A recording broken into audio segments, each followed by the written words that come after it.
Bonsoir et bienvenue sur le plateau de l'Esprit des Lettres, votre émission consacrée aux livres de religion et de spiritualité. KTO vous la propose chaque mois avec le Jour du Seigneur et la Procure qui nous reçoit ici dans ses locaux parisiens à l'angle de la place Saint-Sulpice, cette grande librairie, la Procure.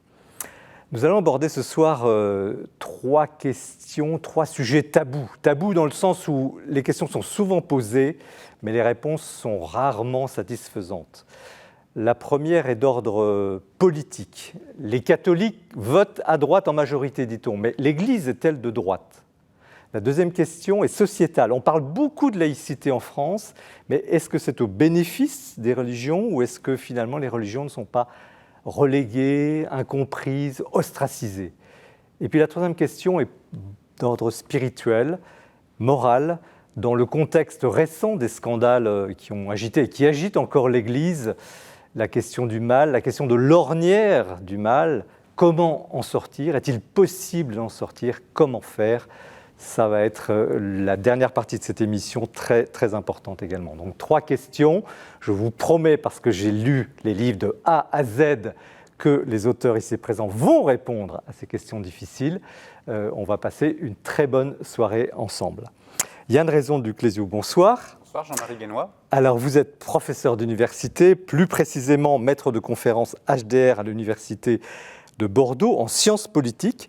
Et avec Florian Michel, vous publiez une somme, il faut appeler ça une somme, qui s'intitule « À la droite du Père, les catholiques et les droites de 1945 à nos jours » aux éditions du Seuil. Vous avez tous les deux coordonné une trentaine d'auteurs. Vous avez écrit vous-même beaucoup d'articles dans cet ouvrage. On verra tout à l'heure dans le détail comment cela s'organise. Et vous retracez au fait l'histoire des 77 dernières années, de 1945 à aujourd'hui, l'histoire politique de la France à l'aune de l'engagement des catholiques en politique. 775 pages qui vont, je crois, devenir une référence. Yann Boisser, bonsoir. Bonsoir. Alors, vous êtes un rabbin qui a commencé d'ailleurs sa vie dans le monde du cinéma. Vous étiez un scénariste et puis une conversion, vous nous en direz peut-être un mot tout à l'heure. Et vous êtes devenu rabbin dans la tradition libérale du judaïsme. Et vous travaillez d'ailleurs à la synagogue de Beaugrenelle à Paris avec Delphine Horviller. Vous êtes très actif dans le dialogue interreligieux en vue de la convivialité pacifique de tous les croyants, vous en parlerez également. Vous avez publié plusieurs ouvrages qui ne sont jamais passés inaperçus. Le dernier s'intitule « Courage, croyons », et non pas « Courage, fuyons »,« Courage, croyons », pour en finir avec les clichés anti-religieux. C'est chez Desclés de Brouwer. Vous diagnostiquez au fond toutes les objections que l'on entend à tort et à travers, parfois avec pertinence tout de même, contre les religions, et vous y répondez point par point.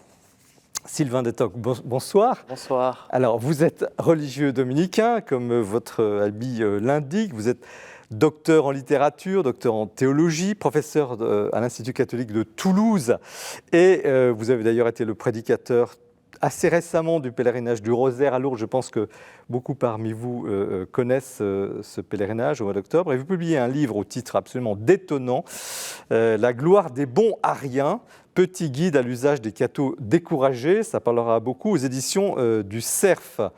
Alors, les auteurs de spiritualité parlent souvent du découragement, mais donnent rarement des conseils pour surmonter justement les rechutes éventuelles multiples. Et c'est ce que vous proposez avec une vraie pertinence, des formules choc qui rendent ce livre de haute tenue très agréable à lire parce qu'il répond justement concrètement à la question que beaucoup se posent, comment sortir de nos ornières ?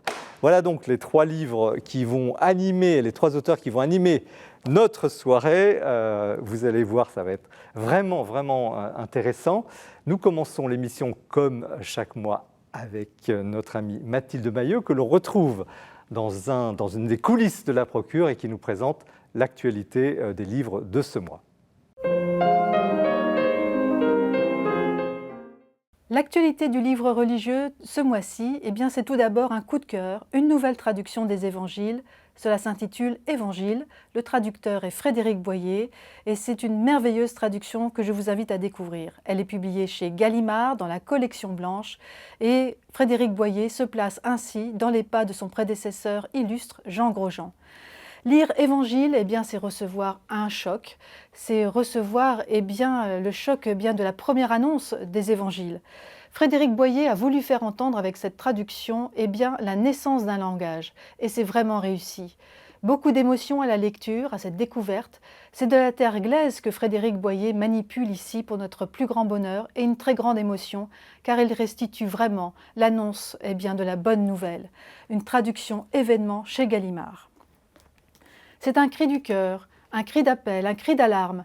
C'est celui d'Olivier Le Borgne, évêque du diocèse d'Arras, qui publie aux éditions du Seuil un petit texte court, étincelant, qui est une alerte grave, profonde, sur la crise des migrants. C'est une réalité qu'il découvre quand il prend la charge de son diocèse.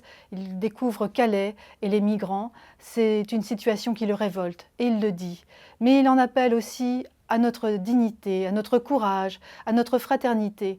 Il s'adresse aussi à notre esprit de résistance et il convoque pour cela l'esprit du cardinal Saliège qui rallie ces pages et qui a été en son temps un immense rassembleur pour les chrétiens il les a appelés à résister au nazisme aux heures sombres de la guerre. C'est un petit texte revigorant mais qui nous appelle à plus de fraternité. Pedro Arrupe était un jésuite, il était le supérieur général des jésuites de la Compagnie de Jésus. Il est décédé en 1991 à Rome. C'était un évangélisateur et un missionnaire. Il était à Hiroshima en 1945 lorsque la bombe nucléaire a explosé sur la ville. Il en retrace beaucoup de choses à travers des écrits, à travers une correspondance qui est extrêmement importante aussi, comme extraits qui sont donnés par Pierre Aymonnet, qui est le biographe de ce livre publié chez Lessius. Beaucoup d'intensité spirituelle chez cet homme qui aura connu parfois des difficultés au sein de son ordre, mais aussi au sein de la curie. Mais c'est un homme de Dieu, un homme profondément respecté par l'ensemble de l'Église que nous découvrons ici et qui est une figure extrêmement inspirante. Inspirante aussi, c'est c'est le maître spirituel Saint François de Sales. À travers ce livre, Saint François de Sales, Parole publique, parole privée, publié aux éditions du Cerf, sous la direction de Jean-Marie Guelette, dominicain. Saint François de Sales est un maître spirituel toujours lu avec beaucoup de passion, aujourd'hui encore. Et c'est l'occasion, à travers ce livre, de le découvrir à travers sa parole publique, en tant qu'évêque de son diocèse, à travers ses prêches, à travers ses billets à ses paroissiens, mais aussi à travers ses billets plus intimes, ceux qu'il adressait à les personnes qui l'accompagnaient. C'est un homme vraiment éminemment spirituel, là encore, que je vous invite à découvrir. Zélie Martin était une femme moderne, elle était la mère d'une famille nombreuse et la mère notamment de Thérèse de Lisieux. Je vous invite à la découvrir dans cette très belle biographie écrite par Christelle Claude de Boissieu aux éditions Salvator. Beaucoup d'écrits, elle aura laissé beaucoup d'écrits, Zélie Martin, et c'est sur ces écrits que nous découvrons toute l'intensité spirituelle et le caractère très moderne de cette femme vraiment pas comme les autres. Et puis enfin, pour terminer, deux gros ouvrages, mais d'importance. Tout d'abord, c'est le deuxième tome de la biographie consacrée à Benoît XVI, écrite par Peter Siewald, ce journaliste allemand qui est un proche de Benoît XVI. C'est publié aux éditions Cora, et ce deuxième volume s'appuie, et en tout cas est consacré plutôt aux années de professorat du cardinal Ratzinger à Tübingen, jusqu'à la renonciation en 2019. Et puis enfin, pour terminer, la publication de la thèse de Gaël Giraud, jésuite et grand économiste, Composer un monde commun, une théologie politique de l'Anthropocène, et c'est publié aux éditions du Seuil. Merci Mathilde pour ce tour d'horizon très fourni. Il y a vraiment de quoi lire ce mois-ci, encore une fois. Nous commençons l'émission avec le livre de Florian Michel et Yann Raison du Clusiou, À la droite du Père, les catholiques et les droites, de 1945 à nos jours. C'est aux éditions du Seuil. Livre imposant, lourd, solide, comme vous êtes déjà venu sur ce plateau pour d'autres ouvrages, donc c'est vraiment une étude scientifique. Qu'est-ce qui vous a finalement poussé, d'où est venue l'idée de retracer cette histoire ? Alors, cette histoire, elle nous semble nécessaire parce que dans la vie politique française, le catholicisme est un peu une part négligée. À droite, les catholiques ont joué sous la 4e et la 5e République des rôles majeurs. Aux élections, on voit qu'ils sont très ancrés à droite. Ils votent à l'élection présidentielle au premier tour, par exemple, en général, à plus de 70% pour les différents partis de la droite. Donc c'est une donnée, je dirais, de la vie politique française, mais qui souvent est assez méconnue. Et donc on a eu envie d'explorer cette histoire, de voir un petit peu sa complexité, ses tensions internes. Et puis je dirais que on a voulu aussi compléter un ouvrage qui est sorti il y a 10 ans, qui s'intitulait « À la gauche du Christ, les chrétiens à gauche de 1945 à nos jours », donc qui offrait tout un panorama de l'engagement des chrétiens catholiques et protestants à gauche, et on a voulu faire le pendant. Est-ce que vous voulez démontrer quelque chose ? Non, ce n'est pas un livre à thèse, c'est un livre qui cherche surtout, je dirais, à faire voir un univers politique qui est à la fois central et qui est sous-décrit.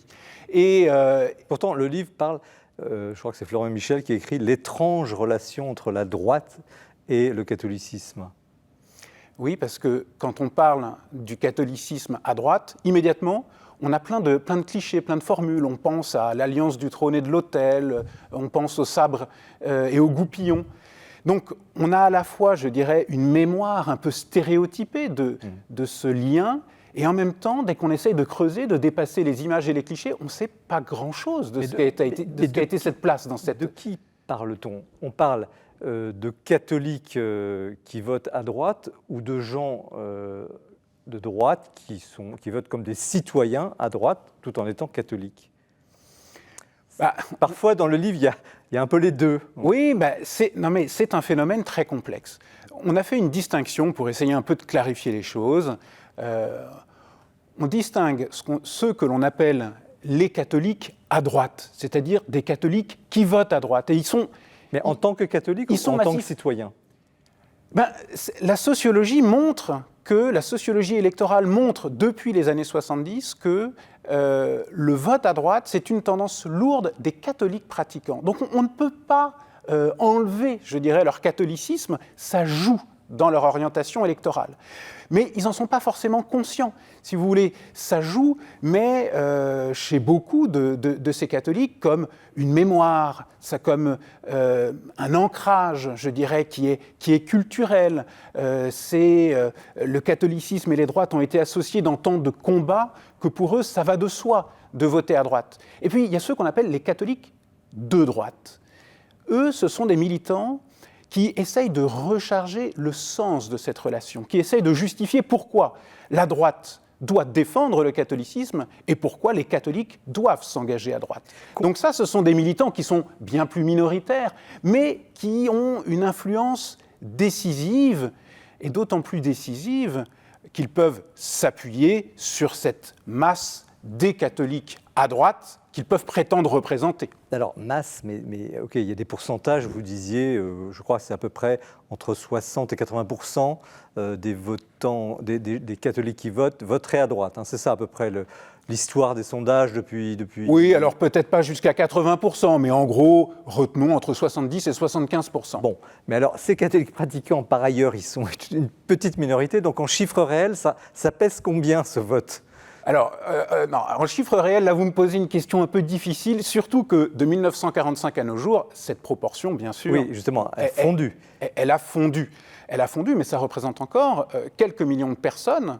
Et donc... Et vous pensez que ça peut peser dans une élection, comme les élections présidentielles, on ne va pas entrer dans le détail, mais est-ce que c'est une force, en quelque sorte, qui peut avoir un rôle politique Oui, bien sûr. Je pense que les catholiques peuvent toujours jouer, et jouent toujours, on le montre, un rôle politique. Et en plus, peser, ça n'est pas qu'une question de chiffres, c'est aussi une question de capacité militante. Or, les catholiques, dans la société française, ils conservent la capacité à forger une élite.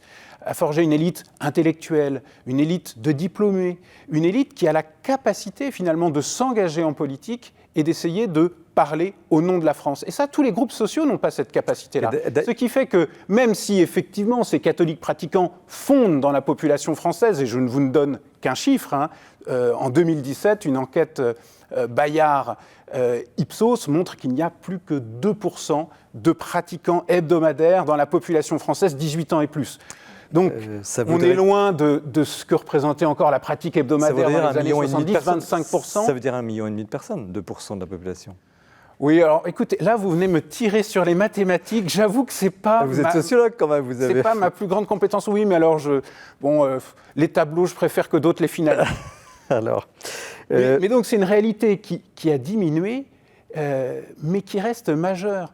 Et d'ailleurs, il y a quelque chose qui est intéressant à voir, c'est que, alors même que le catholicisme est aujourd'hui plus minoritaire qu'il ne l'était dans les années 70, eh bien, les catholiques sont revenus au centre des enjeux politiques à droite, entre autres depuis la Manif pour tous. Y a-t-il, justement, alors vous aviez fait un livre, vous avez reçu à ce sujet, y a-t-il un durcissement, un raidissement, une radicalisation de ces catholiques en politique, avec des guillemets, parce que effectivement le livre d'ailleurs le démontre très bien, tout ça est très nuancé, c'est pas des caricatures, c'est pas une caricature du catholicisme.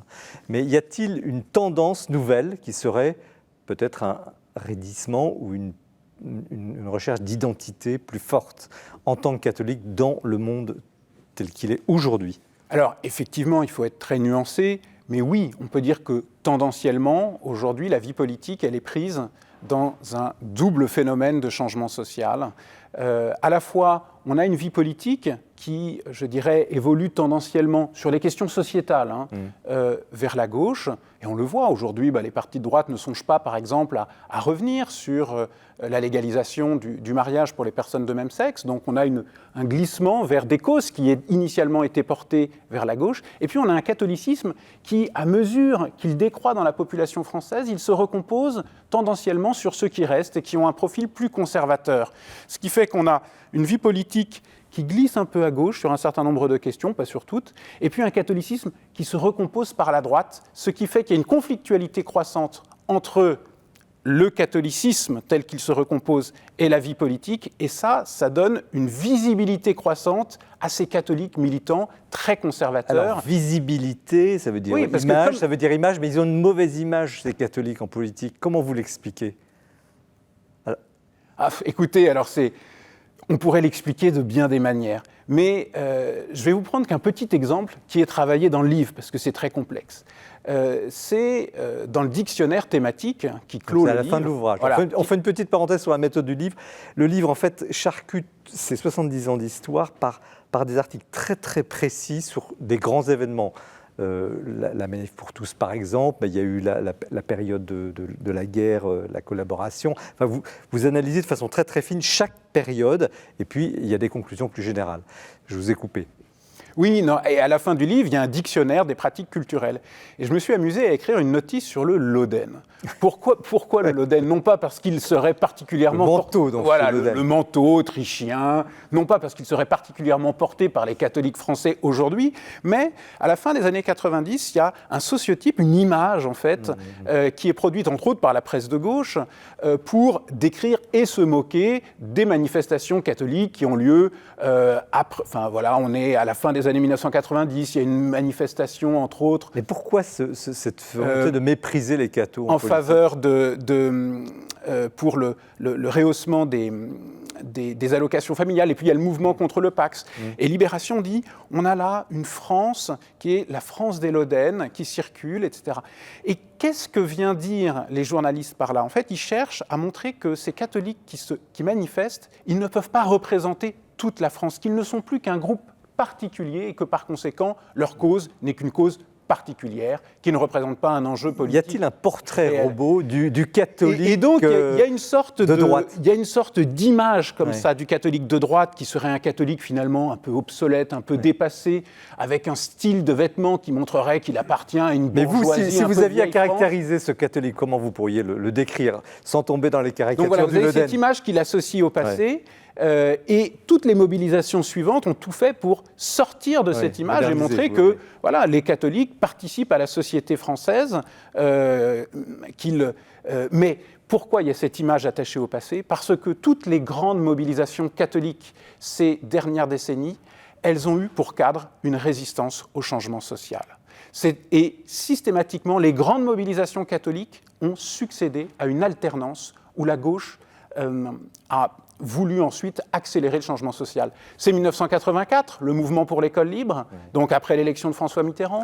C'est le mouvement Génération Antipax en 1999, après l'arrivée de la gauche plurielle au pouvoir. Enfin, c'est la Manif pour tous en 2012, après l'élection de François Hollande. Donc à chaque fois, les catholiques sont une sorte de fond qui ressort de la culture des droites dans des situations d'alternance. Et pour résister au changement social, et bien sûr, du coup, leur image est surdéterminée par une forme d'identification au passé. Alors c'est un livre au passage de culture, parce que chaque récit fait revivre ces périodes que nous avons tous traversées, et c'est très utile.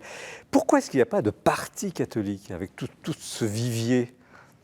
Alors ça, c'est un mystère qu'on essaye d'explorer, surtout dans la première période, parce que la démocratie chrétienne, ça reste une réalité fondamentale de la vie politique européenne aujourd'hui. Elle a eu un rôle très important en Italie, en Allemagne.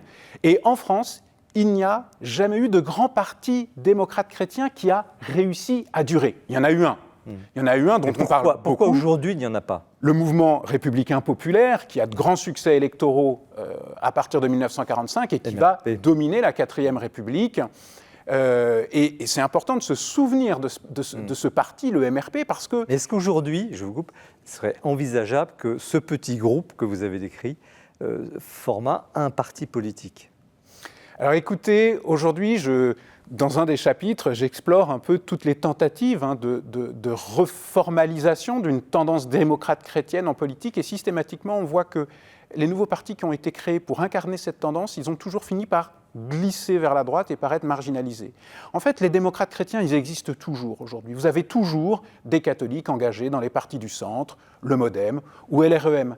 Mais tendanciellement, on observe qu'ils ont tendance à invisibiliser leur appartenance religieuse et à moins porter des combats, on va dire, qui pourraient être connotés religieusement, même si je pense à Nathalie Loiseau, par exemple, on l'a vu intervenir sur l'Arménie, par exemple, sur les chrétiens d'Orient. Donc, il y a toujours des petits marqueurs, si vous voulez, d'un positionnement catholique. Mais tendanciellement, on observe que ceux qui sont au centre, toujours aujourd'hui, et qui sont nombreux, ils ont quand même tendance plutôt à effacer leur identité religieuse, sans doute pour être plus efficaces en pratique. Comme si, et ça c'est intéressant à réfléchir, comme si l'efficacité politique, l'intégration finalement au jeu politique nécessitait une certaine discrétion religieuse. Alors, avant de passer la parole à nos invités, à nos amis, une dernière question justement sur ce thème-là. Donc, si pas de parti, si invisibilisation, peut-être que l'enjeu, il est d'abord culturel, porter cette parole catholique dans le débat politique, mais par le biais de la culture ? Alors écoutez, moi déjà, je ne voudrais pas forcément qu'on en reste immédiatement à la question de l'invisibilisation, parce que ce qu'on montre, c'est que ce n'est pas une tendance fatale, la marginalisation des catholiques dans le jeu politique. Et on rappelle que la 4e et la 5e République, entre autres jusqu'à 68, ont quasiment été un âge d'or pour les catholiques en politique. Qu'il y a vraiment une sortie de la République, à partir de René Coty, donc il y a un avenir ? D'une culture d'opposition avec le catholicisme. Il y a un donc avenir ? l'avenir n'est pas écrit. L'avenir n'est pas écrit. Le catholicisme ne sera pas en politique ce qu'il fut, vu ce que devient statistiquement le catholicisme, mais bien sûr que les catholiques ont toujours une place à droite. Alors, je vais vous demander ce que vous en pensez, mais Père Sylvain de Toc, comment vous réagissez d'abord à cette entreprise qui est quand même magistrale, et puis cette problématique centrale finalement de cette visibilité. Vous êtes vous-même visiblement religieux des catholiques dans la culture, dans la politique. Je crois qu'avec un ouvrage de ce genre et de ce poids, vous apportez une contribution majeure, une documentation dont nous avons besoin, nous aussi, en théologie, parce qu'il faudrait en parler, on n'a pas forcément le temps là maintenant, mais il y a eu aussi des inflexions au point de vue de la doctrine sociale de l'Église sur ces questions-là, et bloquer l'identité d'un citoyen avec sa religion aujourd'hui, ça ne va pas de soi, même chez les catholiques les plus engagés. Oui, oui. Alors à ce propos, justement, Yann Boissière, vous, en tant que rabbin, comment vous entendez cette conversation et ce projet comme quelque chose, un monde d'hier ou peut-être justement au cœur des problématiques d'aujourd'hui? Alors je trouve déjà le travail absolument remarquable. J'étais en train de penser, est-ce qu'un tel travail existe pour le judaïsme, par exemple? J'en suis pas certain. Bon, alors, effectivement, les nombres sont plus petits aussi, la profondeur historique n'est pas la même, enfin en termes de nombres, mais je trouve ça remarquable. J'ai été effectivement saisi par l'une des grandes questions fondamentales du livre, au-delà de tous les débats qui sont liés en général à des événements très forts. C'est aussi une façon de revisiter l'histoire tout à fait passionnante, comme vous l'avez souligné. Pourquoi il n'y a pas de démocratie chrétienne en France? Je trouve ça une question un peu philosophico-politique très, très intéressante. Et ce que vous disiez sur la nécessaire invisibilité consentie par les acteurs pour être efficace dans le jeu politique. Je pense qu'il y a un poids majeur, effectivement, de la laïcité en tant que système, mais aussi en tant que culture, qui fait qu'effectivement, encore aujourd'hui, une parole ouvertement trop religieuse n'a aucune chance de prospérer sur le marché politique, je pense. On l'a vu d'ailleurs pour des sujets tout aussi brûlants, quand il y a eu un parti islamique qui se revendiquait dans certaines élections locales. C'était une levée de boucliers. Donc la sensibilité française est profondément rétive à un affichage explicite en politique. Alors on en reviendra à l'occasion de votre livre qui est évidemment sur la laïcité, mais il y a un effet repoussoir. Je lis page 534, c'est au moment de l'affaire Sens commun, donc ce petit groupe de jeunes catholiques qui entre qui soutient donc François Fillon. Et alors vous citez Dominique Bussereau qui tweet l'arrivée de Sens commun au sein du Parti des Républicains a été une erreur. Sa présence au gouvernement serait une faute, c'est-à-dire qu'il apparaît insupportable que des gens arrivent dans le champ politique en tant que catholiques. Alors là, c'est une phrase qu'il faut remettre dans son contexte. Il y a un rapport de force au sein des Républicains entre une tendance centriste et une tendance plus conservatrice. Et le parti Sens commun, donc effectivement monté par des militants de la Manif pour tous, mais qui cherchait, ça aussi il faut le dire, qui cherchait à renouveler l'horizon de ce qu'avait pu être la Manif pour tous. Il considérait que ce mouvement social s'était enfermé dans une unique cause et il voulait élargir finalement on va dire l'horizon politique d'une forme de conservatisme catholique. Et systématiquement, ils ont été identifiés à de l'extrême droite, alors même que parmi tous les militants, on va dire, issus de la Manif pour tous, ils représentaient au sein des droites probablement la tendance la plus modérée. Parce que on va dire, l'aile du centre de LR ne voulait pas que le parti puisse se repositionner sur un agenda plus conservateur que portait cette génération-là. Et donc c'est plus politique que religieux. Donc oui, c'est très politique. À mon sens, c'est beaucoup plus politique que religieux, il y a ce règlement de compte. Alors il y a un paradoxe qui apparaît à plusieurs moments du livre, et j'aurais vous entendre là-dessus, tous les trois, c'est cette opposition finalement entre une culture relativement modérée, du catholique en politique, plutôt modéré, et puis cette intransigeance qui porte peut-être plutôt sur les concepts, les choses à défendre, ce binôme modération-intransigeance, comment ça fonctionne dans la culture catholique? Alors, moi, je dirais qu'une clé, je vais vous répondre en déplaçant un peu la question. Moi, une clé qui me semble pertinente, après avoir fait toute cette histoire, c'est le rapport au temps. Il me semble que, finalement, pour comprendre les différentes sensibilités catholiques à droite, le rapport au changement explique beaucoup de choses. On en a certains qui ont une confiance, finalement, dans les promesses de l'avenir et qui pensent que parfois, il faut mieux céder sur un combat confessionnel pour pour permettre au christianisme de demeurer intégré à la société nouvelle, telle qu'elle évolue. Concordiste. Voilà, c'est ce que j'appelle le concordisme. Et puis, il y a ensuite une posture plus conservatrice qui considère que, finalement, l'avenir sera bon dans la mesure où on conserve au maximum l'héritage venu du passé. Et donc, ils cherchent une position d'équilibre entre l'acceptation de certaines innovations dans la mesure où elles ne remettent pas en cause l'héritage et l'ordre social reçu. Puis, il y a une posture réactionnaire qui considère que le présent comme l'avenir sont condamnés à la décadence et au déclin si on ne défait pas un mauvais choix fait dans le passé. Et je trouve que souvent, chez les catholiques,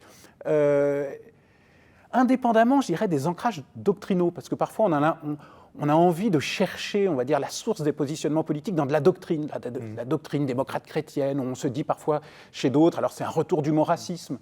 Mais il me semble qu'en fait, le rapport au temps explique beaucoup plus de choses et permet de comprendre pourquoi certaines personnes qui sont démocrates chrétiennes à un moment, très intégrées, eh bien, une décennie plus tard, alors que le changement social s'accélère, ils glissent vers le conservatisme, voire vers une position plus réactionnaire. Ça me semble une clé intéressante. Il y a une opposition entre la modération et finalement une certaine radicalité des idées ou l'intransigeance. Oui, je pense que c'est un fait général qui dépasse le cadre du catholicisme et même des religions en général. Il y a dans la culture moderne, politique ou sociétale en général, un énervement qui fait que l'état du débat devient de moins en moins modéré. La modération devient une vertu de plus en plus rare parce que la raison comme vecteur de discussion disparaît. D'ailleurs, les religions jouent un rôle de résistance formidable. C'est encore un des rares endroits, enfin c'est pas le seul fort heureusement, mais où on réfléchit, où on se réfère à des textes, où il y a cet ancrage, cette espèce d'élastique qui revient justement à des textes et donc à des arguments qui nécessairement doivent prendre une forme raisonnable. Mais dans la culture moderne, la culture des réseaux sociaux entre autres, on est dans l'épiderme, on est dans l'émotion et effectivement ce couple se radicalise. Alors peut-être que les personnes, là, il y a un côté générationnel aussi, peut-être que nos générations et a fortiori ceux de nos parents étaient plus dans une culture de la raison, de l'argument raisonnable, là où les jeunes générations se définissent en termes d'identité. Le mot terme d'identité a pris une valeur, je dirais, émotionnelle très forte, très irritative, très facilement agressée aussi, et donc les arguments partent de manière plus violente, ils sont plus saillants, plus immédiats, et donc c'est une culture qui est en train de changer en général. C'est tout un paradigme. Comment vous voyez ce paradoxe entre la modération et finalement l'intransigeance? Je crois que là, on pose le doigt sur le fait que le débat dont on parle pour un chrétien engagé, en tout cas dans sa foi, c'est une question dite prudentielle. C'est-à-dire qu'on va faire appel à la prudence, à cette vertu qui nous permet d'essayer de tâtonner pour trouver comment on place les curseurs. Là, on n'applique pas les premiers principes universels. Le magistère de l'Église est attaché. Non négociable. Voilà. Alors, il y a des principes non négociables, mais si on cherche pour qui on va voter uniquement à l'aune de ces principes non négociables, eh bien, on ne votera plus pour personne aujourd'hui. Et ne voter pour personne, c'est un choix possible, mais c'est un choix qui n'est pas sans conséquences. Donc, l'Église renvoie chaque baptisé à sa conscience pour qu'il réfléchisse à la manière dont la gamme de moyens humains que propose telle ou telle personnalité, tel ou tel parti politique peut correspondre à une quête tendue par exemple vers l'obtention du bien commun ou l'obtention d'une vérité davantage dégagée des passions. Mais on est dans un domaine prudentiel. Donc ça veut dire aussi qu'on tâtonne et qu'aujourd'hui, il ne faut pas attendre des pasteurs de l'Église, par exemple, une consigne de vote. Très bien. En tout cas, tout ça est magnifiquement raconté dans cette somme. C'est un livre qui est vraiment à entrées multiples, absolument passionnant, qui nous permet de vraiment redécouvrir cette période et justement cet angle mort, oserait-on dire, cette implication des catholiques dans le monde politique à la droite du Père. Les catholiques et les droites de 1945 à nos jours, donc aux éditions du Seuil. Alors restez bien avec nous parce qu'on va maintenant aborder le livre de Yann Boissière, Courage, croyons, autour de la question de la laïcité. Mais nous retrouvons un petit nouveau dans l'édition qui s'appelle Guillaume Vanier, qui va nous présenter ce mois-ci le coup de cœur. 8 ans après Anne-Marie Pelletier et 2 ans après Jean-Luc Marion, C'est un nouveau français qui est honoré du prix Ratzinger, l'équivalent du prix Nobel de théologie, en la personne du père jésuite Michel Fédoux. Alors Michel Fédoux n'est pas forcément très connu du grand public, mais il a marqué des générations d'étudiants et d'étudiantes au Centre Sèvres, faculté jésuite de Paris. C'est un homme affable, discret, qui ne se met pas en valeur, mais qui a à cœur de transmettre ses recherches, ses lectures, sa prière, un peu à la manière d'un père Bernard Sesboué. Alors pour honorer un tel lauréat, je vous propose ce soir un double coup de cœur, deux de ses livres. Le premier, c'est Jésus-Christ au fil des siècles, paru aux éditions Lucer. C'est une somme monumentale, magistrale de christologie, qui, de l'Antiquité jusqu'à nos jours, regarde, explique comment chaque penseur chrétien, comment chaque théologien a compris le mystère du Christ, en fonction des cultures qui changeaient, de la société qui changeait, de la piété des gens qui changeaient. Eh bien, chaque penseur a fait évoluer notre compréhension du mystère du Christ, un travail qu'on a à faire encore aujourd'hui. Et c'est aussi Jésus-Christ au fil des confessions chrétiennes, parce qu'on parle aussi des auteurs protestants et orthodoxes, et même Jésus-Christ au fil des continents, puisqu'on part sur les traces des penseurs et des théologiens d'Amérique latine, d'Afrique et d'Asie. Et puis le deuxième coup de cœur, c'est un livre plus modeste, mais tout aussi intéressant, Les dogmes, aux éditions Fidélité, dans la collection Que penser d'eux, un peu l'équivalent d'un Que sais-je. Alors le mot de dogme peut un peu nous faire peur, on a l'impression qu'on va être un peu restreint dans notre foi, dans notre liberté de croire. Et Michel Fédoux nous montre au contraire combien c'est nécessaire qu'il y ait des dogmes, parce que ça nous permet à notre foi de nous appuyer sur la foi des autres, sur la foi de l'Église. Donc ça rend notre foi plus solide. Et dans ce petit livre, il explique aussi, nous fait entrer dans le sens des dogmes. Par exemple, à quoi ça sert pour un chrétien du XXIe siècle de croire en l'Immaculée Conception de la Vierge Marie? Quel en est le sens pour notre vie de foi aujourd'hui? Eh bien, vous trouverez la réponse dans ce petit livre du Père Fédoux. Alors voilà deux livres qui vous permettront, même si vous n'avez pas eu la chance de suivre les cours du Père Fédoux, eh bien d'entrer dans l'intelligence des mystères de la foi chrétienne.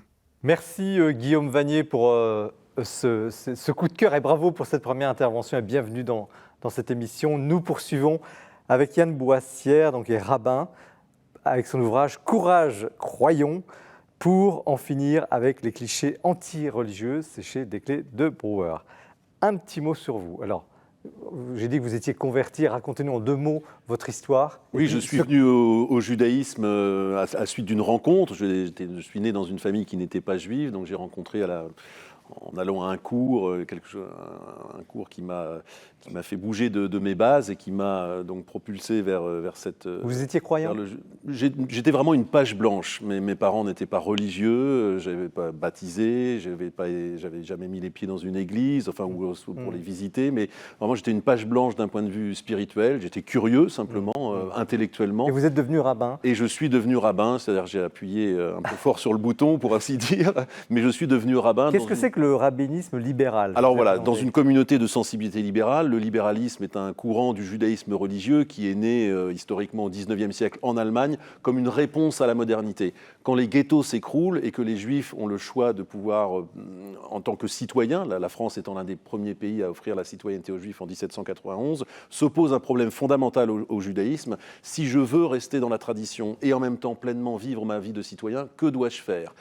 Il y a des petites adaptations. Et là, il y a eu des réponses diverses. Il y a une réponse plutôt libérale qui dit on veut être les deux, pleinement citoyen et pleinement ancré dans la tradition, mais accepter une certaine évolution, une certaine porosité des valeurs de la modernité et faire évoluer ce judaïsme. Il y a eu des réponses plus orthodoxes ou plus traditionnelles qui ont souhaité, tout en acceptant et en jouant bien sûr le jeu de la citoyenneté, reconstruire des mondes plus homogènes. Donc ce sont des sensibilités, et le judaïsme libéral qui est minoritaire aujourd'hui en France et majoritaire sur la planète, la judaïcité américaine, oui, aux États-Unis, très importante, et majoritairement libérale.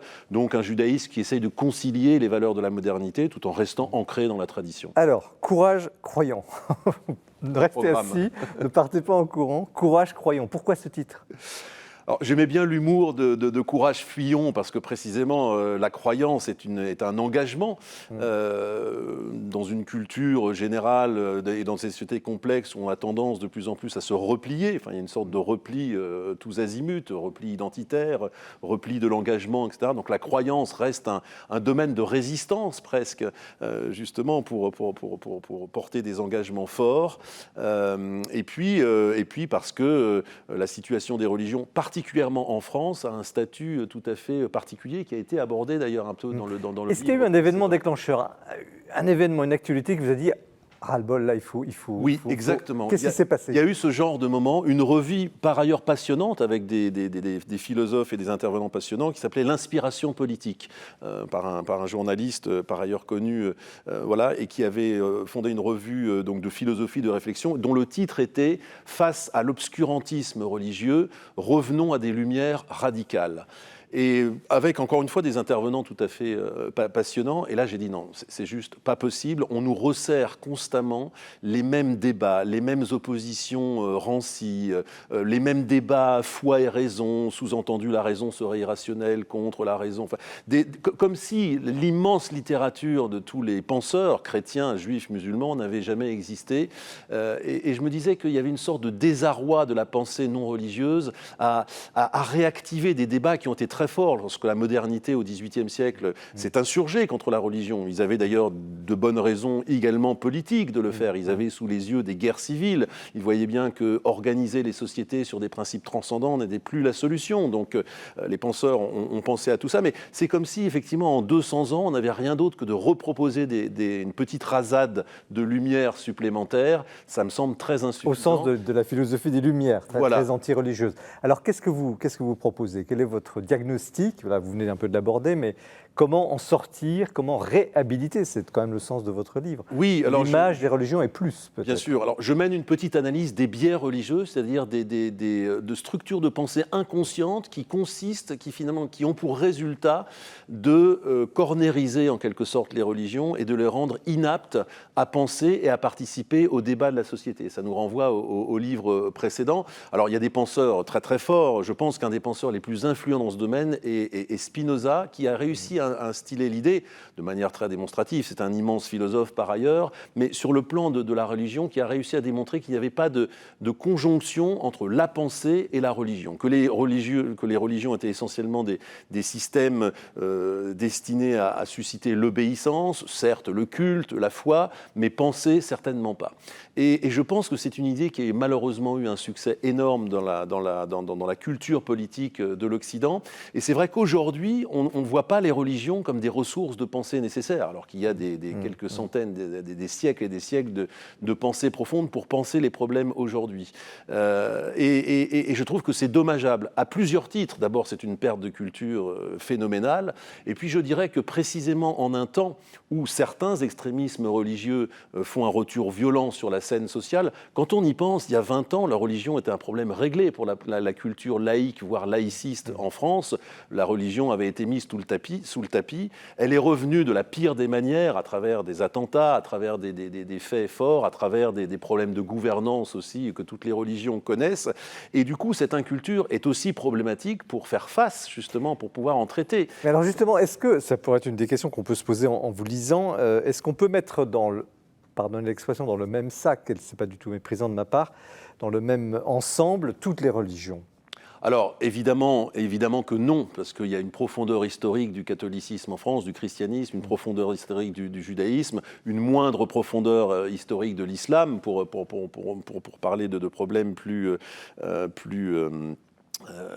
récent, mais je dirais qu'à un certain niveau de réflexion, tout se rejoint. D'abord parce qu'il y a eu une immense période, la philosophie médiévale, où justement ce grand dialogue foi et raison a été absolument formidable. Qu'on parle de Thomas d'Aquin, d'Averroès ou de Maïmonide, ce sont des géants de la pensée qui peuvent encore nous irriguer. Et puis, je les mets volontiers quand même sur le même plan de la réflexion. Il est évident que politiquement et sur ce qui se passe dans la société aujourd'hui, les religions ne pose pas le même problème.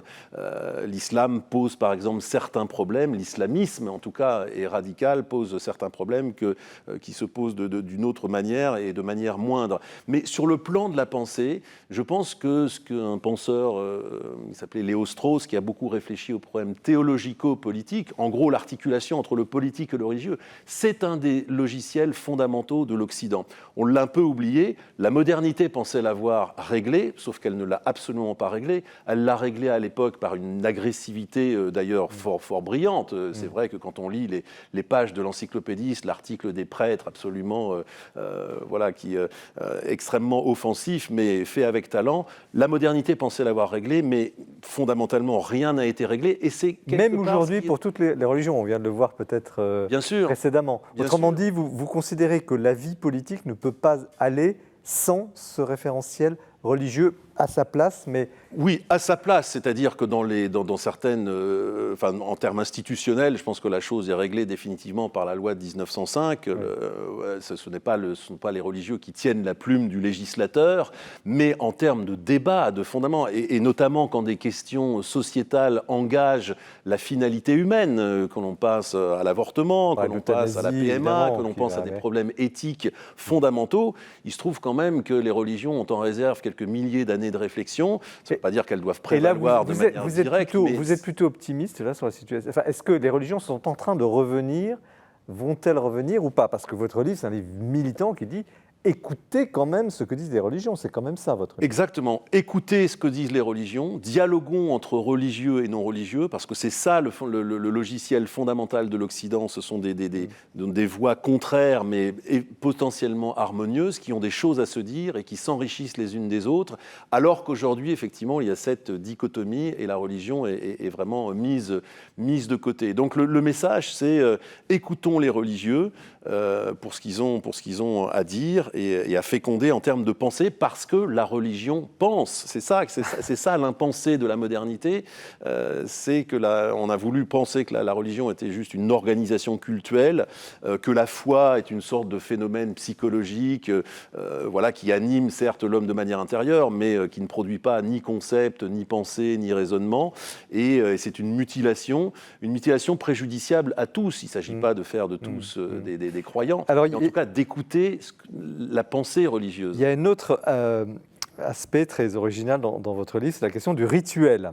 Alors ça ne va pas nous surprendre, vous êtes dans le judaïsme libéral, mais vous, le rituel, vous le décrivez par exemple comme le génie propre du rituel, sa pertinence surtout à notre époque où l'obésité de l'ego, l'injonction à être toujours plus soi-même, finalement, le rituel va corriger, vous parlez même de jachère de la volonté, le rituel aide, donc vous allez nous dire ce que c'est, la pratique religieuse, s'inscrire dans des rites, aide l'homme à se libérer. C'est très paradoxal. Absolument. Je pense que le rituel est une des inventions les plus géniales de la religion. Il y a ce rapport au texte dont on a parlé un petit peu avant, mais le rituel est une intuition profonde qui, à notre époque, prend encore plus de valeur. Racontez-nous, expliquez-nous. D'abord, c'est quoi le rituel? Le rituel, pour moi, c'est par exemple, dans le judaïsme, il y a beaucoup de rituels. Par exemple, quand on prépare Shabbat, qui est un temps de repos, on commence par l'allumage des bougies, on fait une bénédiction sur le vin avec un texte précis. Il y a des rituel autour du pain, on se lave les mains. Le rituel, tout simplement, ça peut être une prière aussi. La liturgie, quand on entre dans une église, quand on entre dans une synagogue, on prend un livre de prière avec des prières dans un certain ordre. On pourrait croire que tout ça est mécanique et on se lance. Il y a une espèce d'épaisseur de temps, d'1 heure, de 2 heures, où on suit l'ordre imposé. Je prétends, j'essaye d'argumenter que ce dispositif est précisément génial pour se désengorger de notre ego. La modernité a placé l'homme au centre, l'individu, comme l'unité centrale, finalement, de la civilisation, mais en l'imposant comme le garant du sens. La loi Kant et l'autonomie fait que l'homme est à la source lui-même de sa propre normativité. Il n'est pas de normativité qui ne soit pas issue de l'homme. C'est une responsabilité énorme, mais je pense que dans la fatigue moderne, dans cette fatigue, justement, l'homme porte trop à être le garant de tout, à être au début du sens et à se poser des questions dont on sait très bien que soi-même on répond parce que qu'on n'écoute plus des choses éventuellement qui nous dépassent, je pense que l'homme est écrasé par son ego. Enfin, la crise spirituelle actuelle, la crise des sociétés tient beaucoup à ce surpoids constamment de l'ego. Eh bien, le rituel, précisément, libère. J'entre dans une synagogue, dans une mosquée, dans une église, je suis un texte qui est déjà... C'est comme une sonate de Beethoven. La sonate de Beethoven, je ne sais pas, Le clair de lune, tout le monde la connaît. On peut lire la partition pour se dire, bon, bah, on l'a entendu une fois, c'est bon, on connaît. Mais précisément, la partition est écrite, mais se lancer, soit dans l'écoute, soit quand on a le bonheur d'en jouer, etc., est un plaisir sans cesse renouvelé. Le rituel, c'est ça.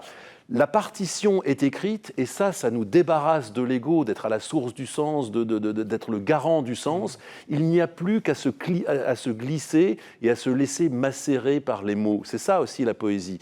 On est responsable en permanence, on est responsable de tout. Mais il y a des moments où on a besoin de décharger sa valise et de se laisser macérer par les mots, justement. Et c'est ça le rituel. Le rituel c'est une libération de l'ego, finalement. Le rituel est ultra moderne chez vous. Ah, je pense que le rituel est ultra moderne en ce sens. Et c'est même presque... Alors, une dernière question avant de donner la parole à nos amis, qui est un petit peu difficile, parce que sur ce qu'est la foi pour vous, ce que c'est que croire.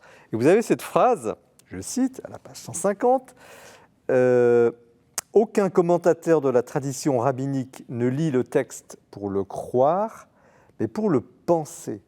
Et vous insistez beaucoup, vous l'avez dit tout à l'heure, sur la raison et tout ça, mais en quoi croyez-vous ?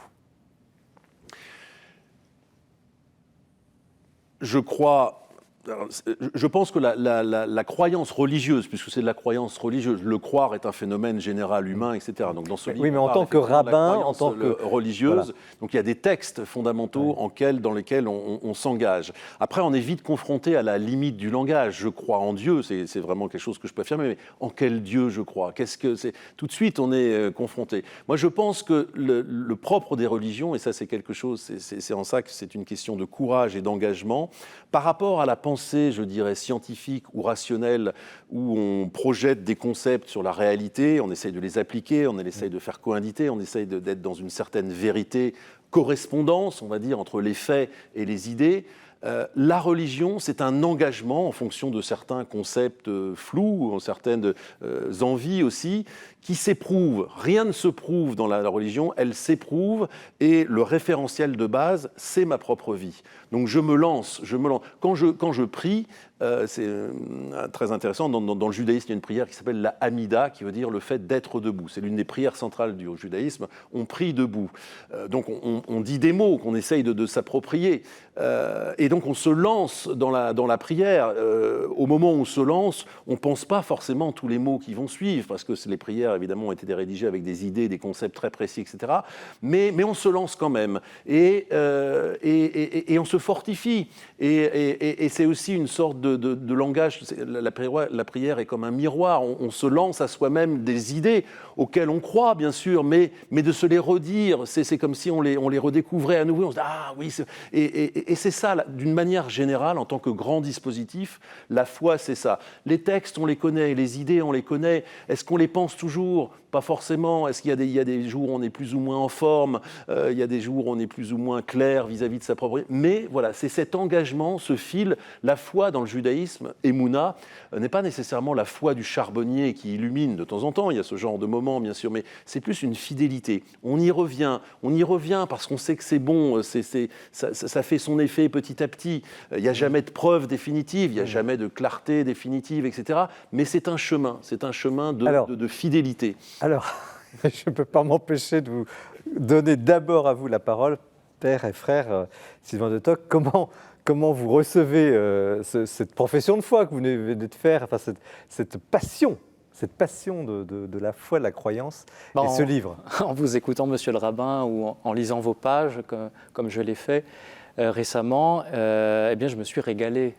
Parce que, effectivement, si je le dis avec mes propres mots, vous me corrigerez si je me trompe, mais on pourrait le retraduire aussi de la manière suivante, en disant, mais ce n'est pas d'abord d'une théorie qu'on parle. hein. Ce n'est pas d'abord de concepts, même s'ils viendront au secours de ce qu'on a envie d'exprimer, pour pouvoir mieux l'exprimer ensuite, trouver les bonnes idées, trouver les bons mots, hein. Mais au point de départ, c'est une expérience, hein.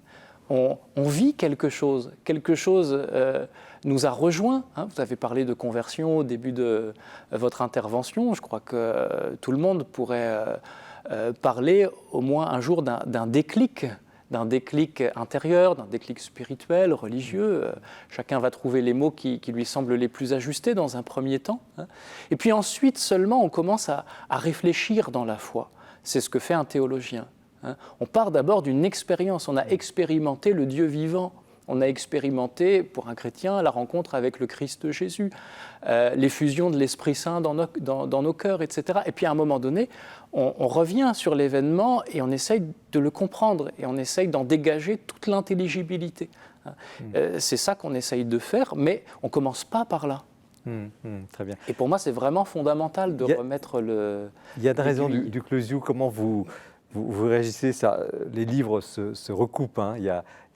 C'est pas du tout le même objet, la même méthode, mais au fond, c'est la présence du croyant dans la société. Comment vous réagissez à cet ouvrage, écoutez, moi, l'ouvrage de Yann Boissière m'a beaucoup donné à penser, parce que finalement, vous posez une question qui est souvent posée.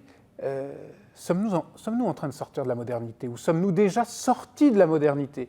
Et le fait qu'un rabbin libéral prenne une position critique du rabâchage des Lumières, je me dis c'est quand même intéressant. Vous voyez ce que je veux dire? On ne vous attendrait pas forcément sur cette critique. Et je pense qu'effectivement, je constate qu'on est à un moment charnière de recomposition du politique et du religieux, et que nos catégories de pensée de ce qui est en train de se jouer sont probablement un peu obsolètes. Vous dites « courage, croyons », vous savez, si on fait des statistiques sur les croyances dans les jeunes générations, on voit un retour dans les jeunes générations de la croyance au paradis, à une vie après la mort, à l'enfer. Ça explose. C'est le double d'il y a quelques décennies. Donc on a du religieux qui foisonne, on a un politique qui est aussi en recherche de sacralisation, vous en parlez d'ailleurs, parce que ça peut avoir des effets redoutables. Donc on voit bien qu'on est déjà dans un moment qui n'est plus moderne, qui ne correspond plus au projet moderne, mais en même temps qui continue à se justifier, à s'habiller de mantras modernes, d'autonomie, de lutte contre l'obscurantisme religieux. Et donc votre livre, comme à la fois, je dirais, pensée dans ce moment de charnière, tentative de proposition de catégories pour un peu, je dirais, donner une boussole pour se repérer, pour repenser le rapport du religieux au politique, je trouve ça un symptôme un symptôme ou un témoignage, une illustration très intéressante de ce moment de recomposition que nous traversons. Ça serait donc le sacré qui revient par la fenêtre, si l'on peut le dire. Alors je ne sais pas si le sacré revient tel qu'il a été connu avant la modernité. Je ne pense pas que ce soit possible. Il n'y a pas de retour avant le... C'est tout à fait juste ce que vous dites. C'est-à-dire que moi, je reconnais tous les bienfaits de la modernité aussi. La modernité politique, les sociétés de contrat sur lesquelles on est fondé, ce qu'ont pensé les John Locke, les Thomas Hobbes, les Rousseau. Je ne renie pas du tout cet héritage. La démocratie... Mais le sacré. Mais il y a une fatigue, du sens et un impensé de la modernité. Attendez, c'est pas tout à fait ce que vient de dire Yann Raison. Lui, il dit, il y a parmi les jeunes générations, j'aurais bien vous entendre aussi là-dessus, pas une résurgence, mais comme si quelque chose revenait au plus profond. On n'est pas forcément dans la pensée. Je ne sais pas si je traduis un peu. Je ne parlerai pas d'un retour, parce que c'est quelque chose de neuf. De neuf, oui. Et surtout, on voit le déclin continu de l'appartenance religieuse, mais qui ne s'accompagne pas d'un déclin de la croyance. Alors, on a des croyances qui existent dans les jeunes générations, mais qui ne sont plus liées aux appartenances religieuses antérieures. Donc ce n'est pas un retour, c'est un effet d'une dérégulation, c'est autre chose. Enfin, il y a quand même une permanence quelque part, non? Est-ce que c'est Dieu qui continue à parler, comme il vous a parlé peut-être? Moi, je pense que fondamentalement, oui, il y a différents degrés de conscience. La religion, même en mettant le mot Dieu de côté, c'est un certain degré de conscience. Je pense qu'il y a deux grandes attitudes, c'est pour ça que j'en reviens. Je pense que c'est un logiciel fondamental de l'Occident. Avec il y a deux grandes attitudes. Il y a l'émerveillement qui a été fondateur de la philosophie. Face au réel, on s'extasie que les choses soient ce qu'elles sont. C'est par là qu'avaient commencé Platon, les premiers philosophes. Et puis, il y a la reconnaissance. La reconnaissance, c'est accepter, avant même toute pensée, que quelque chose me soit donné. Et la reconnaissance, c'est le fondement de le fondement de la religion. L'homme a besoin des deux. Donc, Dieu est toujours là, et je dirais la philosophie est toujours là aussi. Alors, on va poser la question aux dominicains, qui quand même fait profession aussi de raison dans la foi.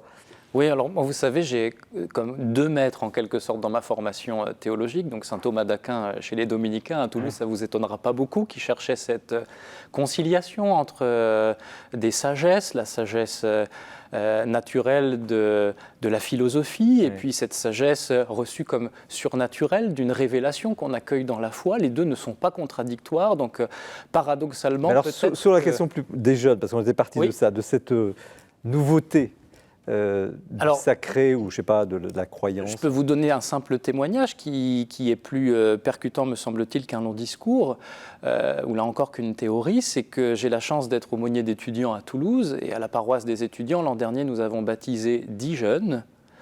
Cette année, si tout va bien, on en baptisera autour d'une quinzaine. Donc et nous avons une cinquantaine de jeunes au service du catéchuménat pour d'autres sacrements de l'initiation chrétienne en préparation. Donc oui, de fait, il y a la manifestation d'un retour de, je ne sais pas comment l'appeler, du besoin de sacré, du sentiment religieux, ou tout simplement parfois d'une quête de sagesse, de vérité, de bonté qui va déboucher, par exemple, dans le cas des jeunes dont je parle, dans la foi chrétienne. Alors, ça passe vraiment encore trop vite. Mais il y a un autre sujet qui est sous-jacent dans le livre, c'était la question de la laïcité. Vous l'avez abordé, mais bon, vous lirez le livre, hein, après tout.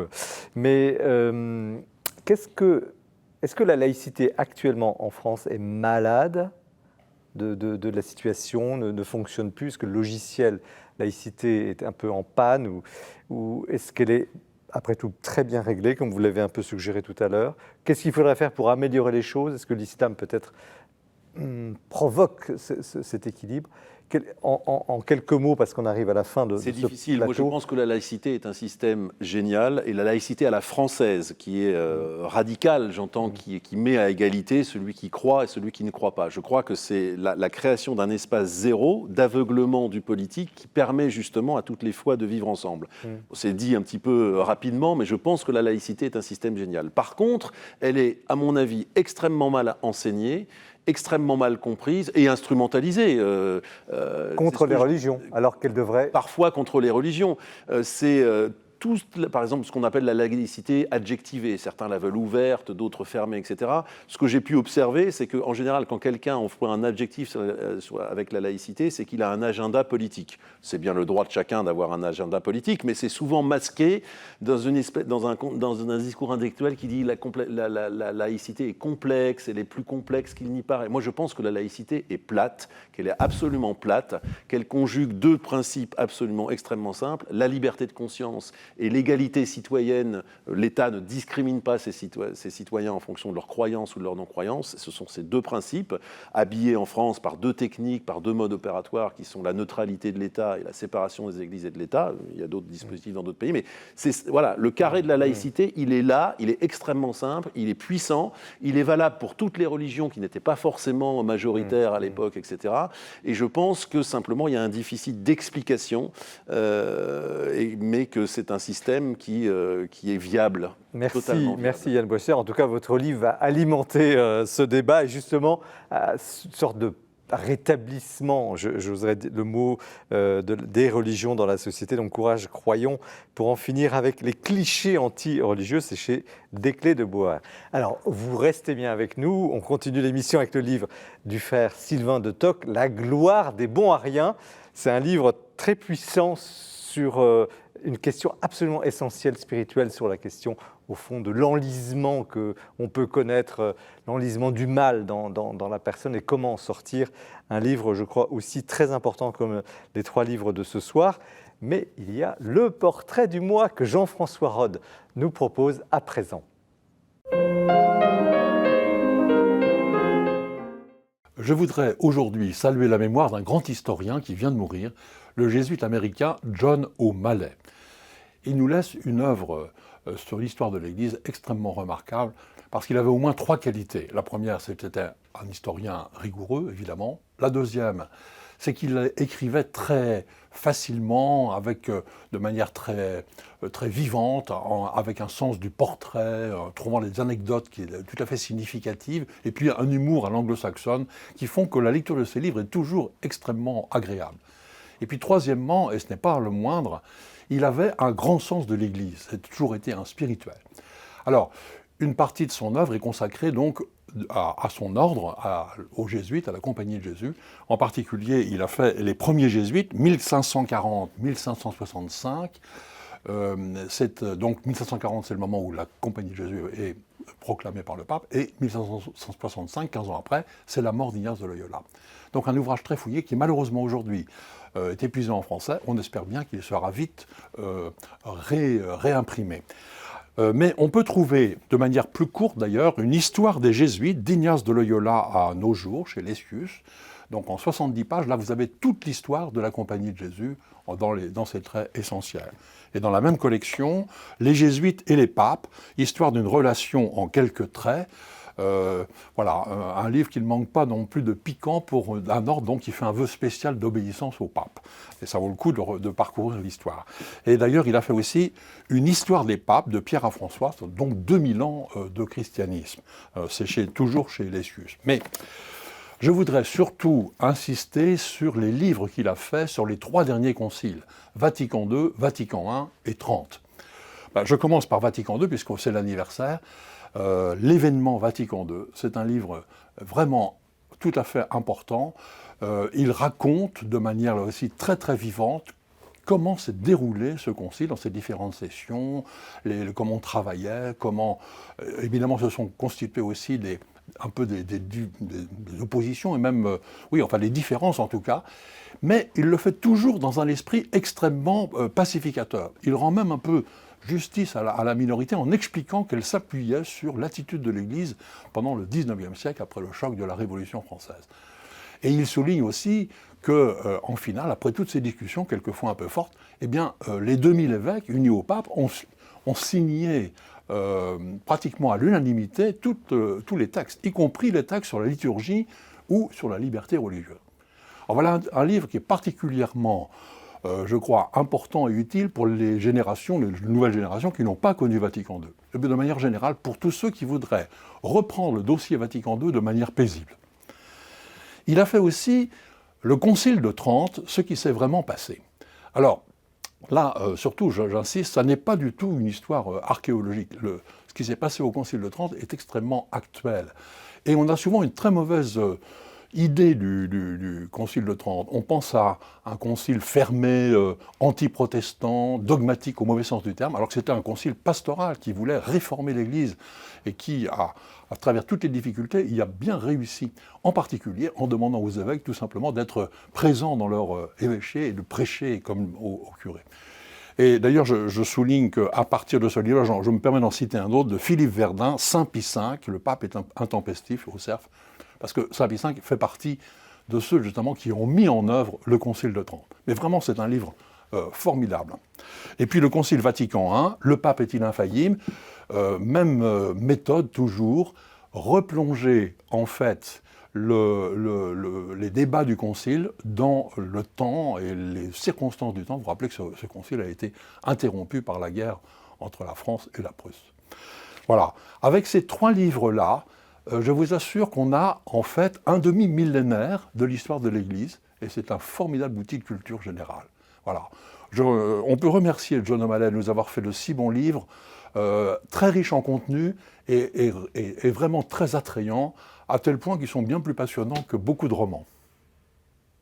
Merci Jean-François. Alors bon, on ne sait pas si c'est aussi plaçant que les romans, mais on écoute ce que vous dites parce que ces chroniques sont toujours très riches. Et merci encore de cette mémoire sur John O'Malley qui a écrit effectivement des livres très importants pour comprendre l'Église. Alors, nous terminons l'émission et merci de bien rester avec nous avec un livre au titre assez détonnant, La gloire des bons à rien, au Cerf, écrit par Sylvain de Toc. Alors, je vais poser la question tout à l'heure, mais ce soir, on a quand même des titres assez forts. Pourquoi ce titre, La gloire des bons à rien ? Alors, pour être tout à fait franc, il doit beaucoup à mon éditeur qui a été plus audacieux que moi. Et vous l'avez accepté quand même. Je l'ai accepté et j'ai réaxé l'écriture de l'ouvrage aussi pour que le texte corresponde bien à ce titre. Hein.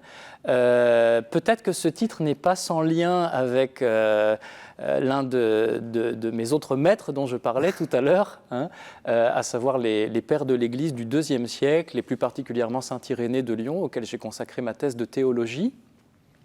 Mais qui sont les bons à rien d'aujourd'hui ? En fait, la tarte à la crème, en quelque sorte, quand on parle de la littérature d'Irénée de Lyon, c'est la gloire de Dieu, c'est l'homme vivant, la gloire de Dieu, c'est l'homme vivant. On a énormément répété cette phrase. Hein. Mais l'homme vivant qui est glorifié par Dieu, qu'est-ce que c'est sinon c'est cette patte humaine que vous avez devant vous, dont nous faisons quotidiennement l'expérience. Et c'est cette patte humaine-là que Dieu sauve, qu'il assume dans sa gloire, qu'il glorifie, pour employer un vocabulaire c'est la force théologique. et c'est la puissance de votre livre. Hein. Je dois dire, moi, j'en lis quand même beaucoup et j'étais frappé par cette vérité, au fond. Parce que vous allez un peu jusqu'au bout de ce qu'est, au fond, la misère de l'homme aussi. Si vous voulez, le point de départ, il est très simple. Il y a un contexte qui est le pèlerinage du Rosaire que vous avez évoqué tout à l'heure. C'est le livre qu'on m'a demandé d'écrire pour ce pèlerinage. Hein. Mais pas très loin, donc, il y a cette figure d'Irénée qui avait une phrase détonnante pour contrecarrer les gnostiques contre lesquels il écrivait. Hein. Les gnostiques, la gnose, voulait offrir, comme disait Irénée, un salut par évacuation de la chair. Par évacuation donc de notre patte humaine. Et Irénée répond, non, le salut c'est pas par évacuation de ce qu'on est, c'est par participation de ce qu'on est, tel que c'est là, à la gloire de Dieu. Hein. Et si vous voulez, il y a beaucoup de personnes aujourd'hui qui font l'expérience d'avoir l'impression d'être un bon à rien. Hein, il y a quelques jours au pèlerinage du Rosaire, j'ai rencontré une personne en larmes pour venir me parler de mon livre, parce que depuis qu'elle est toute petite, une dame qui avait autour d'une soixantaine d'années, hein, depuis qu'elle est toute petite, on lui a répété qu'elle était bonne à rien. Hein. Et moi, je ne pensais pas qu'un titre humoristique, bien sûr, comme celui-ci, pouvait déclencher une telle émotion chez quelqu'un. Hein. Et effectivement, ça rejoint une impression profonde que beaucoup de chrétiens découragés ressentent aussi. Il faut dire qu'on sort d'une période particulièrement difficile, hein, un double lessivage en quelque sorte, hein, avec la crise sanitaire qui a aussi divisé beaucoup dans les communautés chrétiennes. On a perdu des croyants, tout le monde n'est pas revenu à nos offices. C'est peut-être aussi la même chose dans les synagogues, ça l'est aussi dans d'autres institutions comme les salles de spectacle. Hein. Et puis les scandales aussi. Et puis bien sûr la deuxième crise, la crise morale des scandales dans l'Église. Hein. Et on a l'impression que quel que soit le sens vers lequel on se tourne, dans lequel on se tourne, c'est quand même pas glorieux. Eh bien, l'idée, ça a été de dire, oui, c'est peut-être pas glorieux, mais c'est ce pas glorieux-là que Dieu va glorifier. Alors, c'est ce pas glorieux-là qu'il sauve. C'est le paradoxe, quand même, un des paradoxes de ce livre, c'est que on se dit, mais comment se fait-il que l'Église ait attendu, on peut dire, le XXe siècle, disons à la fin du XIXe, vous citez Sainte Thérèse d'Enfant Jésus, vous parlez beaucoup de Bernadette de Lourdes, pour redécouvrir ou exprimer que, en un mot, la petitesse et la reconnaissance de la petitesse, de ce que l'on est vraiment en profondeur, c'est la voie. La grande voie pour entrer peut-être dans la voie spirituelle. Est-ce que c'est... Je crois que quand, en 1997, si je ne me trompe pas de date, le Saint-Pape Jean-Paul II fait de la petite Thérèse de Lisieux un docteur de l'Église. Bon, il y a d'autres grands docteurs de l'Église, j'ai évoqué quelques-uns d'entre eux là tout à l'heure, Thomas, Irénée, d'autres. Il est évident que pour un croyant en tout cas, à travers le magistère du successeur de Pierre, l'Esprit Saint nous dit quelque chose. Et il a peut-être fallu effectivement des crises successives, et celles que nous traversons vont peut-être accoucher aussi de cet acquis pour l'intelligence de la foi, des crises successives pour renoncer à des illusions.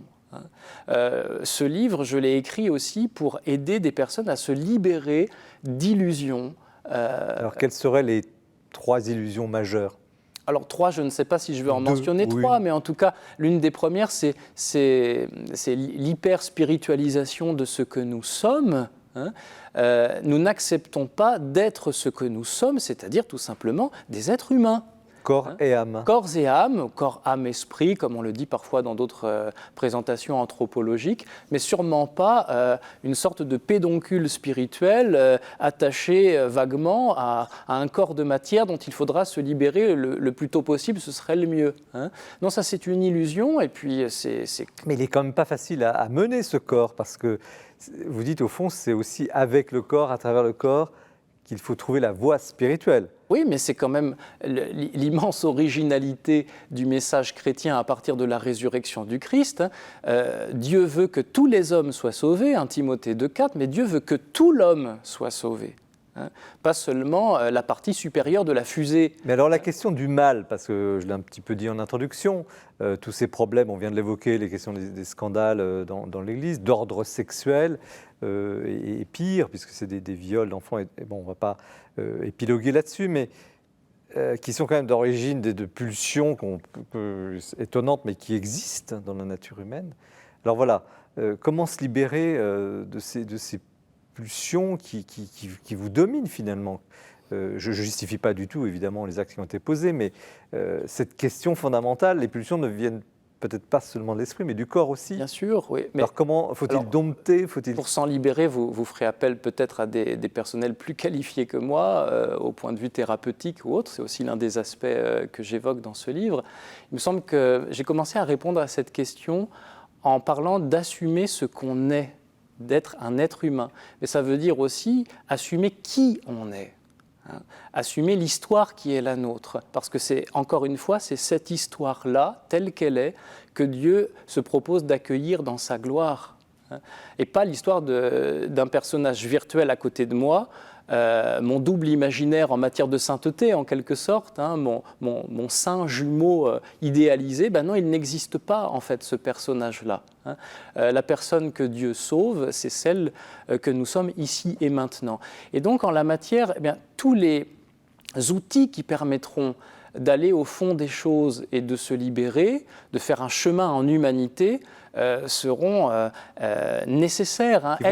Être chrétien, ça ne dispense pas d'être humain, en quelque sorte. Donc ça va de la psychothérapie à la direction spirituelle. Oui, tout à fait. Ce sont deux exercices qu'on distingue maintenant, je crois, très très bien. Mais est-ce que ce n'est pas un peu facile? Parce que l'autre volet, c'est de dire, bon, bah, on s'accepte tel que l'on est, et puis voilà, tout ira bien. Oui, mais je crois est-ce qu'il y a un progrès quelque part spirituel qui est demandé, ou est-ce que c'est la porte ouverte finalement? La gloire des bons à rien, ce n'est pas une apologie de la médiocrité. Comme vous l'avez compris, je le dis dès la première page. D'ailleurs, vous avez le sens des formules, je le dis, c'est un régal de vous lire aussi de ce point de vue-là. Donc le but, ce n'est pas de faire du surplace et de se résigner à être quelqu'un de médiocre. Bien sûr que dire cela, ce serait contraire à toute la tradition de sagesse aussi, de croissance qu'on retrouve dans l'Église et dans d'autres sagesses, bien sûr, dans d'autres religions également. Donc il ne s'agit pas de dire cela, mais il s'agit peut-être d'abord de partir d'un état des lieux réaliste, profondément réaliste de ce que c'est qu'un être humain, de ce que c'est que l'histoire de telle ou telle personne, et de voir ensuite comment cette personne peut être aidée. Dans les constitutions dominicaines, il y a un très très beau passage qui dit, voilà, dans certains cas de figure, il faut prendre les moyens pour avancer. Donc les moyens du croyant, les moyens surnaturels, la prière, les sacrements, etc. Mais on parle aussi, en bon thomiste que nous essayons d'être, des moyens naturels.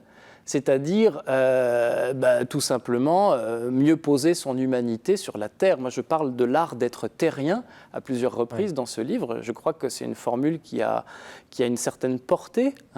accepter d'être ce que nous sommes, accepter d'être qui nous sommes, parce qu'il y a un art de vivre en enfant de Dieu qui incorpore toute cette réalité-là. Alors bien sûr, ça ne soignera pas, ça ne se substituera pas à des thérapies lourdes quand elles sont nécessaires. Mais ça peut être un point de départ pour apprendre à accueillir ce don fondamental de l'existence dont vous parliez, monsieur le rabbin, tout à l'heure. On est d'abord dépositaire de quelque chose qu'on a reçu, dont on peut aussi s'émerveiller. Vous avez cette formule, enfin, moi j'ai beaucoup, être aimé jusqu'au talon. Oui, c'est pas mal, ça dit. Oui, je pensais au lavement des pieds, en l'occurrence. Ça résume assez bien. Mais est-ce que le combat spirituel, ce qu'on appelle le combat spirituel, a encore quelque chose, existe encore? Qu'est-ce que ça voudrait dire alors? Parce qu'on lutte contre quoi? Il n'y a pas seulement les pulsions, la question du mal, elle est peut-être... Vous savez, il y a beaucoup d'écoles en la matière, y compris dans l'enseignement de l'Église. Il y a des écoles qui conseillent d'éteindre les passions comme on peut, et puis il y en a d'autres qui conseillent de les réorienter, d'utiliser leur énergie. Donc peut-être que la vérité se situe entre les deux. Mais en tout cas, dans une école comme celle dans laquelle moi je m'inscris, en dominicain, il est clair que le but, ce n'est pas d'éteindre l'humain, ce n'est pas de mettre un couvercle sur l'humain, c'est d'apprendre à assumer, à apprivoiser cet être humain qui est là et qui est appelé à la vie d'enfant de Dieu. Il me semble que l'une des plus grandes difficultés dans l'Église, et le réveil est sans doute douloureux, c'est d'avoir beaucoup été dans l'illusion, y compris à propos de grandes figures de l'Église. Je parle au début du livre du naufrage des vedettes. Assez récent. Moi, je suis né à la fin des années 70, vous voyez. Toute mon enfance et mon adolescence chrétienne a été polarisée par des grandes figures, des renouveaux, des différents renouveaux de l'Église dans ces années-là. Et le sol d'aujourd'hui est particulièrement cruel. Donc, qu'est-ce qui reste derrière tout cela? Une fois que les illusions ont été dégonflées, eh bien, il reste peut-être à accueillir une réalité qui est la réalité que Dieu évangélise et qu'il sauve. La question de l'humilité est très forte. Vous l'abordez comme un point de passage, quand on comprend. Oui, c'est l'image que j'emprunte à Sainte Mariam de Bethléem, la petite carmélite arabe, qui comparait les grands saints du ciel à de grands arbres. Et elle disait, mais en fait, les plus beaux d'entre eux, ce ne sont pas ceux qui n'ont jamais péché, ce sont ceux qui ont utilisé leur péché comme un humus. On peut imaginer les détritus qui tombent des arbres, les feuilles mortes, le bois mort qui se décompose et qui va en fait devenir un humus. Alors, humus, humilité, ce n'est pas sans lien. Et moi, j'aime rappeler que les bons jardiniers savent qu'il ne faut pas mettre du fumier frais au pied d'un arbre parce que ça risque de brûler les racines. Il faut d'abord que ce dépôt-là se décompose, soit assimilé dans la terre. Il y a toute une série d'opérations chimiques, on ne va pas entrer dans les détails. Et qu'est-ce qui va permettre de faire cette opération, de transformer un fumier cuisant en un humus frais dans lequel quelque chose va pouvoir pousser et grandir? C'est la vertu d'humilité, et on y revient toujours. Donc, commencez par accueillir ce qu'on est. Et alors, dernier point avant de vous faire réagir sur le livre, ce que vous appelez le yo-yo, des rechutes incessantes. Voilà. Alors, comment peut-on sortir des rechutes? Je dis ça avec sourire, mais ça peut être dramatique pour certaines personnes. L'image, elle est empruntée au registre alimentaire. C'est les régimes alimentaires qui provoquent des rechutes, l'effet yo-yo. On reprend tout le poids qu'on a perdu et même plus encore. Là encore, c'est l'illusion. On a beau être prévenu, on a beau vous dire qu'il ne faut pas faire ça. Bien, dans la vie spirituelle, dans le combat spirituel, il y a aussi des méthodes plus ou moins violentes, plus ou moins âpres, arides. Et parfois, on imagine qu'en s'infligeant de telles méthodes, on l'a enseigné pendant de nombreux siècles aussi dans l'histoire de l'ascèse, pourquoi pas, mais en s'infligeant ces méthodes-là, on va guérir pour toujours une difficulté. Et puis, on s'aperçoit qu'une fois que la période d'exercice ascétique est passée, la difficulté n'a pas disparu. Encore une fois, il me semble que c'est toujours le réalisme spirituel qui peut avoir un côté gros grain, je veux bien l'entendre, hein, mais on n'en fera pas l'économie. Hein, on ne fera pas l'économie de cette part minérale de notre être qu'il faut accueillir. Monsieur le rabbin, si vous permettez. Je vous donne la parole en premier. J'ai beaucoup aimé le livre. D'abord, c'est très très bien écrit, c'est très très drôle, c'est très mordant. Il y a énormément, le choc des mots, le poids des formules admirables. Et puis des idées, qui résonnent avec la tradition juive notamment. Enfin, c'est vrai que la Bible est un livre extrêmement réaliste. C'est quand même génial, quand même. Au Jardin d'Éden, la première chose, Dieu donc donne un ordre. La première chose que fait l'homme, c'est de désobéir. C'est quand même intéressant. Donc, on voit bien qu'on est dans une problématique réelle. Les personnages bibliques sont éminemment imparfaits. Abraham, David. D'ailleurs, il y a une série de portraits. Il y a une série de portraits dans le livre que j'ai adoré, et cette formule magnifique, Dieu n'est pas un bon DRH finalement, parce qu'il aurait pu choisir des personnages. Mais précisément, c'est bien de. Il y a cette phrase, je ne sais pas d'où elle vient, mais qui exprime cette vérité, c'est que ce n'est qu'à travers les failles que passe la lumière. Et je pense que c'est un message extrêmement profond pour nos psychologies et c'est vrai, le poids de l'éducation, le nombre de phrases négatives qu'on a pu entendre dans notre enfance, etc., qui peut se délivrer et qui sectionne des avenirs entiers. Mais non, tu as une voix, tu seras jamais musicien, tu seras jamais. Le nombre de petites phrases qu'on prononce et qui ont un impact psychologique majeur sur l'éducation, je pense qu'effectivement c'est aussi une problématique très très très actuelle. Donc, par exemple, le personnage de Moïse que vous décrivez admirablement, qui est bègue effectivement dans la tradition. Donc quand même, c'est quand le porte-parole de Dieu, le prophète, le plus grand des prophètes, qui était bègue, c'est quand même extraordinaire.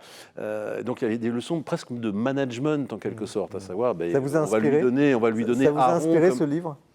Oui, ça m'a beaucoup inspiré parce que ça a beaucoup résonné d'abord avec des enseignements de la tradition juive. Et puis j'ai découvert d'autres personnages, Zaché notamment sur son arbre, à qui Jésus demande de descendre. Je trouve que au-delà même de la situation, descendre ton arbre, c'est une situation philosophico-psychologique intéressante. Descendre de son arbre pour être dans la vie. Il y a plein de... Mais c'est un livre extrêmement profond et animé d'un style en plus très très percutant. Alors, Yann Raison du Clouzot. Alors, l'homme, le professeur, comment réagit-il à cet ouvrage ? Écoutez, moi, cet ouvrage, il m'a fait penser à des expériences de terrain, parce que je passe beaucoup de temps, par exemple, dans des manifestations, à suivre les catholiques sur lesquels je travaille. C'est-à-dire qu'il n'y a pas qu'un travail d'archives, il y a aussi un travail d'observation. Et ces derniers temps, à chaque fois que j'allais observer une manifestation, ensuite j'étais appelé par des journalistes qui me disaient « Bon alors, c'est la dernière, quand est-ce que le mouvement va s'épuiser ? Est-ce que… » Vous voyez, cette idée que finalement, tous les combats des catholiques sont perdus, et par conséquent, à quoi bon ? Et moi, je rencontrais des militants chez qui je voyais et j'étais très intéressé par leur capacité, justement, à échapper, on va dire, à dépasser l'horizon de court terme de l'action pour se dire, de toute façon, on est là parce qu'on doit être là. Vous voyez, quelque part, j'ai l'impression que, tout dépend desquels, mais qu'un certain nombre de ces militants catholiques, manifestement, écoutent les prédications des dominicains. En tout cas, ils assumaient leur inefficacité, et certains, finalement, n'étaient plus encombrés par le problème du « c'est jamais le bon parti, c'est jamais le bon leader, on n'aurait jamais dû faire comme ci, on n'aurait jamais dû faire comme ça », je l'entends aussi. Mais j'en entendais aussi un certain nombre qui disaient « de toute façon, notre foi nous conduit à être là, à penser que de toute façon, nous devons tenir cette position, et puis, le reste… Alors, il y a un thème, quand même, je l'ai un petit peu abordé tout à l'heure, mais j'aimerais bien vous entendre aussi sur ce sujet. Est-ce que Dieu, vous dites, finalement, il y a pas mal de fausses pistes, il y a des bons à rien, des DRH de Dieu, la DRH de Dieu serait faite de bons à rien, il y a pas mal de fausses pistes. Est-ce que Dieu éprouve ? Pourquoi Dieu éprouve, au fond, à ce point ? Vous rebondissez par cette expression sur l'une qui a été utilisée tout à l'heure à propos de la foi qui ne se prouve pas, elle s'éprouve. Mais dans l'épreuve, nous sommes éprouvés hein, quelque chose se prouve aussi. Et ce quelque chose, ce n'est pas d'abord une doctrine, un système conceptuel. C'est, je dirais, notre rapport à Dieu. Hein, notre ajustement peut-être très progressif, très lent, très laborieux à l'appel de Dieu.